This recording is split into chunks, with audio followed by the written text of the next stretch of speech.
क्या जरा video वेखियो, video वेख के मैनू दस्यो कैसी लगी वीडियो।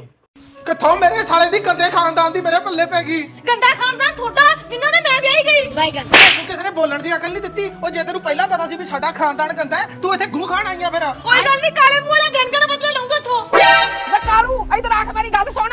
ਹਾਂ ਬੇਬੇ ਹੁਣ ਤੈਨੂੰ ਕੀ ਹੋ ਗਿਆ? ਵੇ ਤੂੰ ਬੰਦਾ ਬਣ ਜਾ, ਜ਼ਿਆਦਾ ਜਨਾਨੀ ਦੇ ਅੱਗੇ ਨਾ ਬੋਲਿਆ ਕਰ। ਹੁਣ ਜਨਾਨੀਆਂ ਦਾ ਖੁਦ ਬਾਹਰ ਨਹੀਂ ਰਿਹਾ, ਕੋਈ ਨੀਲੇ ਢੋਲ ਦੇ ਵਿੱਚ ਪਾ ਲੈਂਦੀ ਏ, ਕੋਈ ਪਹਾੜੀ ਤੋਂ ਧੱਕਾ ਦੇ ਦਿੰਦੀ ਏ। ਬੰਦਾ ਬਣ ਜਾ। ਜਿਹੜੇ ਸਾਹਮਣੇ ਤੂੰ ਉਹਨੂੰ ਤਾਨੇ ਮਿਹਣੇ ਦੇ ਨਾ ਤੇ ਤੇਰੇ ਦਿਨ ਵੀ ਨੇੜੇ ਹੀ ਆਏ ਖਲੋਤੇ ਨੇ। ਉਹ ਬੇਬੇ ਮੈਨੂੰ ਮਾਰਨਾ ਕੋਈ ਖਾਲਾ ਜੀ ਦਾ ਵਾੜਾ ਨਹੀਂ ਹੈਗਾ। ਹੈਗੀ ਆ ਇਹ ਇੰਨੇ ਜੋਗਰੀ। ਤੂੰ ਹੁਣ ਦੇਖਦੀ ਜਾ, ਇੱਕ ਵਾਰੀ ਇਹਦੀ ਹੋਰ ਸਰਵਿਸ ਕਰਕੇ ਆਉਣਾ ਮੈਂ। ਆ ਕਾਲੂ ਦੀ ਤਾਂ ਨਿਆਣਿਆਂ ਵਾਲੀ ਮੱਤੇ ਮੈਂ ਜਾ ਕੇ ਛਡਾ ਲੈਣੀ। ਮੇਰੇ ਕੁੜੀ ਨੂੰ ਕੁੱਟ-ਕੁੱਟ ਕੇ ਹੀ ਮਾਰ ਦਵੇ। ਭਗਵਾਨ ਨੇ ਮੈਨੂੰ ਨਾ ਕੁਝ ਵੀ ਕਹੀਂ, ਮੇਰੀ ਕੋਈ ਗਲਤੀ ਨਹੀਂ ਹੈਗੀ। ਮੈਨੂੰ ਤਾਂ ਮੇਰੀ ਮਾਂ ਉਂਗਲਾਂ ਲਾਉਂਦੀ ਹੁੰਦੀ ਆ, ਤਾਂ ਕਰਕੇ ਮੈਂ ਤੈਨੂੰ ਇੰਨੀਆਂ ਗਾਲਾਂ ਕੱਢਦਾ। ਜਦੋਂ ਮਾਰਨਾ ਹੋਇਆ ਨਾ ਮੇਰੀ ਮਾਂ ਨੂੰ ਮਾਰਿਓ ਚੰਗਾ।